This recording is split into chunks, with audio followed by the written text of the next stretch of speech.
everybody, and welcome to Whiskey at Work. This is another one of your bad ideas. This is a bad idea because I'm drinking what you paid for. Hello, everybody. Oh, That's still not as good as Houston, and I beautiful. couldn't come up with anything better. that was beautiful. That's great. Well done. I think you're just placating me, both of you. No, I feel more loved now, actually. It was the inflection. So, welcome to Whiskey at Work. We're here with Gabe and Dan, as per normal, seems like, here lately. That's right. We are trying something a little different. We're stepping away from the Japanese whiskey for a minute, at least for a week. We didn't want to do the Japanese stuff without Houston, so we're going to step back into my comfort zone a little bit with the Jack Daniel's product, and we've got the Jack Daniel's Bottled in Bond that we bought recently via the internet, via Germany, I believe, and the actual Jack Daniel's Bonded that is available here now. And the rumor was, I think Gabe mentioned it a couple of weeks back, that he had heard that in a taste test, they're a bit different. Yeah, again, it's just a rumor. I've heard it. I can neither confirm nor deny. I've never had either one. So it'll be interesting to see if the gurus can establish something different, because, yeah, this is a little bit out of my territory, so I think this is going to be the Gabe Shut Up episode. Well, I doubt that wholeheartedly. It's going to be there's tangerine in here. Oh, here we go. I mean, I just like to drink it. I've never been much of a one for picking out the notes, and certainly not in a comparison situation, but I'll drink them. A lot of them, for that matter. Right. But you've never had either one of these? No. I did have the triple mash. Triple mash. That one is pretty damn good. I like that one a lot. The triple mash, they came out here locally along with the Bonded. I talked to our guy, Mike Galvin, who is the regional rep based out of Omaha, about that, because I had some questions on whether the single malt was a Jack Daniel's product and why weren't they selling it and so forth. And he assured me that everything that goes into a Jack Daniel's bottle is made and distilled in their Jack Daniel's distillery. So, and his claim, at least at the time, was that he didn't know how much of a market there would be for single malt American whiskey. I think even in this room we have agreed that it's up and coming, and there is a place for it for sure. Yeah, so I would agree. I would imagine they would have it on the stores as soon as they see fit. Yeah. As soon as they see a market for it. I would agree. I would say as well as the triple mash has gone out, with that being kind of the one element that people are unsure of with the single malt side of things, I think that it would be really cool for them to release that, even if it becomes a limited release kind of offering where it's just put out into the market, kind of like the Coy Hill was, or the Heritage bottle, Or the 10-year. or the 10-year, something like that. It'd be pretty cool new release with that. Yeah, I imagine that's got to be coming. They seem to be very studied and measured in the way that they release products. I mean, as far as the Bottled in Bond being European only for quite a while, I think, and waiting what seems like forever, Galvin, to bring the Bonded here to western South Dakota. But have you tried it, Gabe? Yeah, it's good. I like it more than the Standard Jack for sure. Now, it's been a long time since I've had Standard Jack. I drink a lot of the single barrel proof. I like that one a lot. But I'll tell you, I think it's Jack Daniel's releasing the Bonded. It's about damn time that they did, in my opinion, because especially if this is going to be a mainstay, I think. Is that correct, Dan? Yeah, that's my understanding, is that both the Bonded and the triple mash are going to be permanent line extensions. That's what I gathered. Because, I mean, this is going to be fair competition for things like Evan Williams Bottled in Bond, Early Times Bottled in Bond, Old Forester Bottled in Bond. Like, almost every major distillery out there has a relatively accessible Bottled in Bond product. yeah, it's about time Jack Daniels did. I think it's a good move on their part. I would agree with that. That 10-year, I think, was the first age statement product they put out in decades. I think if I remember 100 years, I correctly. think, is what it said. And to have a 4-year bottled and bonded 100 proof, I'm ecstatic. I mean, per your guys' lead, I've been finding myself drinking it more and more neat, to the point where it's not as harsh on my palate, or it's so harsh that it's killed me. but this is to me, this one's a nice, easy drinking. What would Jack you say Daniels. the mouthability on it is? That one's for you, Patrick. In that case, it's lovely. Oh yeah, I like it. I like it. Yeah, I mean, I think the whiskey scene is getting to the point where people want age statements. They want higher proof. They're not looking for 40% alcohol mixers all the time anymore. I think the want and the need for integrity, whether it be single malt, Japanese whiskey, bourbon, what have you, I think the market is there now, and it's getting huge for age statements, like things like natural color, not chill filtered, and higher proof. I think people want it, and I think Jack Daniels is seeing that, and that's why we're seeing a lot of change from them. And I think it's a good move. I think it's awesome that they're doing this. I think it is a bit of a diversity in product. I mean, for a long time, all you had was the black, and then you added the gentleman, and then the single barrel, and now they're getting into the proof stuff and the flavored stuff a little.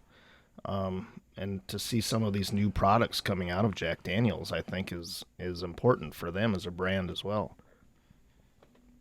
Yeah, I would agree. I really like the even just the 94 proof single barrel is such a solid offering, and to me this just is very complimentary as far as an extension of the line, to where if you want a little bit more proof than that, the lower proof single barrel, it provides that without going clear up to the 120 plus barrel proof single bottle or single barrel offerings. What was your single barrel? It had to be 130. 131.6 and 131.2, if I remember right.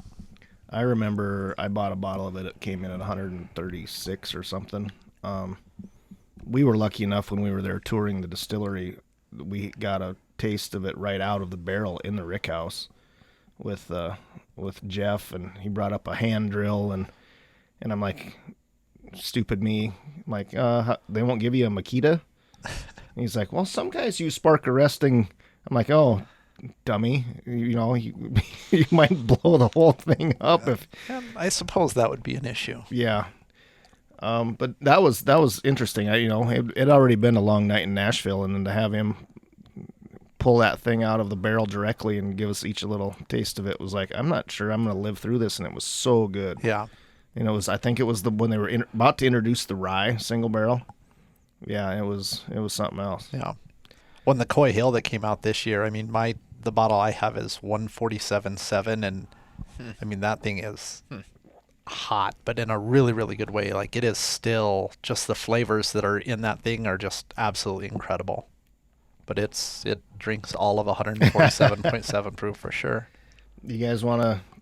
Yeah, I taste test these a I'd little be bit. really curious to put them kind of back to back, kind of see what our favorites are, or what our favorite is. Yeah, or if there's a difference at all. I'm Thank you. To me, in my head, seems like it would be odd that they would. I'm pretty skeptical, for me, that I'm even going to be able to tell a difference. Now we'll see, but they're such a large distillery. Like I would think batching and taste variation is not that hard for them, because they have so much to source and blend from. Right, but they go through great pains to make sure that their black is consistent even over the years, and they get some diversity in their single barrels where that comes from some bottles have fruity notes, and some have oaky notes, and some are dry, and some are chocolate, and some are banana. I mean, you get a little bit of those hints in there. I would imagine that these have got to be close. Yeah, and this one has been around for a lot longer, so. I mean, this recipe, this blend, batch, whatever they're doing for this has been around, but I'm wondering when they sat down, it's like, okay, we want to release this in the U.S. Was it, we're just going to take this and put it there, or did they make it different? I mean, the bottle's different. The labeling's different. To me, it's why go through that effort of making them different like that if they're not going to taste different. Well, and they're named different. Right, I mean, they one's are. bottled Yep. in bond and one's bonded, Yep. right? It just seems like a weird move to me. Like I don't entirely understand that. Maybe Especially, they used Europe as a test goat. yeah. The other thing too, I'm noticing this one is a sour mash. Is all Jack Daniel's sour mash? I believe so. I believe it is. Okay. Yeah. Because that one doesn't. Does it have it on the label? Does it say sour mash?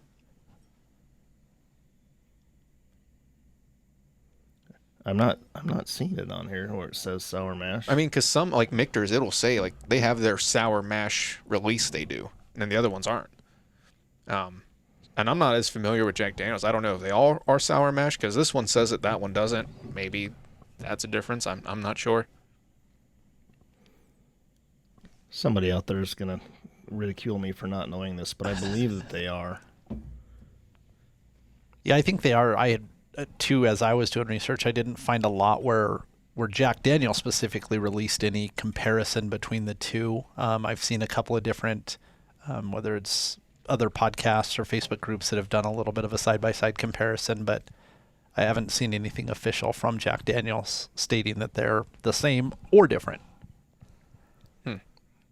Gabe's getting super analytical. I'm curious, man. I'm real. Like I said, I'm skeptical, but I'm real curious. On the nose for a little bit, I thought it smelled a little different, but maybe that was just me thinking it. I mean, what do you guys get on the nose of, let's just call the overseas bottled and bond glass A? You guys get anything sticking out on glass A? Again, Just- I'm gonna revert to your expertise. You are a lot more analytical than I, by far. The initial sip on the Oh, that's- the American version seemed a little smoother and a little sweeter. That's different. But That's got to be different. The taste is different. the description on the bottle here on the U.S. version is caramel, rich oak, and spice, and I don't see that anywhere on the.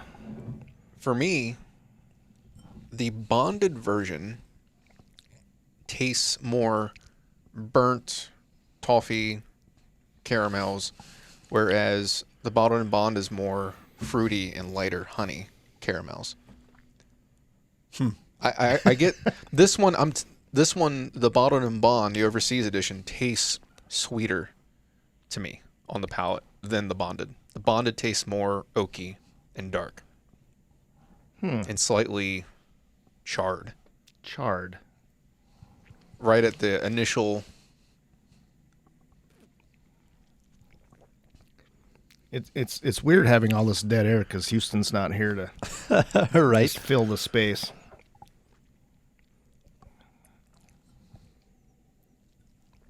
I did think they tasted different in after hearing some of this. I mean, I did get a different note from that, but they're not vastly different. No, they're. I don't know. What do you think, Dan? Yeah, I think I'm picking up what you're saying on the bonded, how it has a little bit more of that barrel influence with that char characteristic. I get a little bit more there than I do with the bottled in bond. I think that they both have almost like a juicy fruit flavor Yeah, they're or both. sweetness to them. I don't get a on the whole lot of nose and the banana. palate. No, I'm used to Jack Daniel's being super banana. This is more sweet maple and caramel, and juicy fruit than banana. I got to admit, I've never had juicy fruit on Jack. I've had the banana, especially in some of the single barrels that we've had, but the minty juicy fruit kind of I'm that misses me.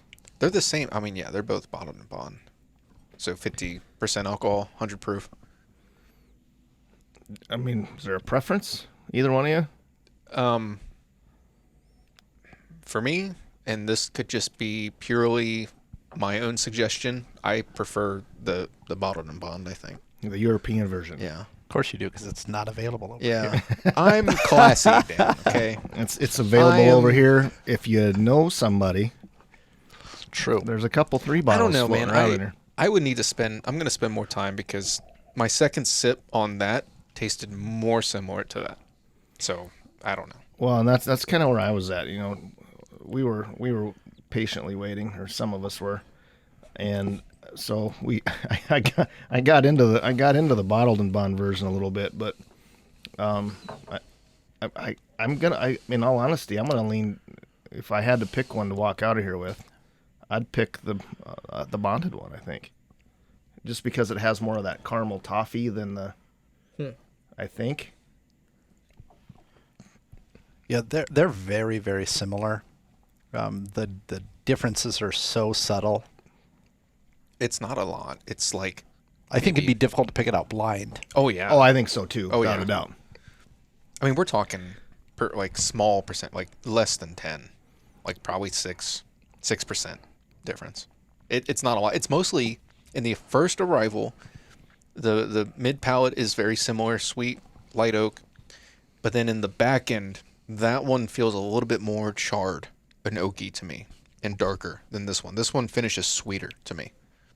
Very, very lightly, but more sweet. I guess we should be able to get some answers to these questions, because I think we're going to do a Jack Daniel's tasting here again this rally. Fingers crossed. So maybe we can get the master distiller to come in and answer some of these questions. Yeah, I'd be interested to see if he's willing to answer any. If they haven't put out anything saying they're different, maybe it's not. I don't know. And again, this is, who knows what year this is from? Whereas this is a current year, so batch variants, right? I mean, there's always when this one was bottled and Yeah. and sent overseas. Yeah, that's a good question. because I mean, yeah, the casks they're using year to year might be different. Oh, sure, So certainly. I'm sure it comes down to batch variants because they are very similar. They're certainly within a stone's throw of, Oh, yeah. of being the same, I would think. Any thoughts, Dan? You've been the quiet one in this bunch. I thought maybe you'd step up a little more with the Yeah, sorry, with I'm gonna the bourbon era drink. of things again. Yeah, I don't know. I'm impressed with both the offerings, and I'm glad that Jack is going to continue to do some of these new line extensions to just bring more variety. And I guess I would just challenge people to step outside of their comfort zone. I hear quite often, even with our Jack Daniel's single barrels that we had, people are really quick to say, I don't like Jack. They had a bad experience with Old Number 7 in college and have sworn it off since. And, some of the Gentleman Jack and the single barrels and Gold Label number 27, Sinatra, which I don't necessarily love. It's got good flavor. It's just not my preference, if you will. Sure. But those upper end line extensions of Jack Daniel's have all been hitters in my opinion. And I too was a sleeper on Jack Daniel's products for a long time. And we picked 2 barrels now, and I'm happy to be able to have this bonded and the triple mash available. And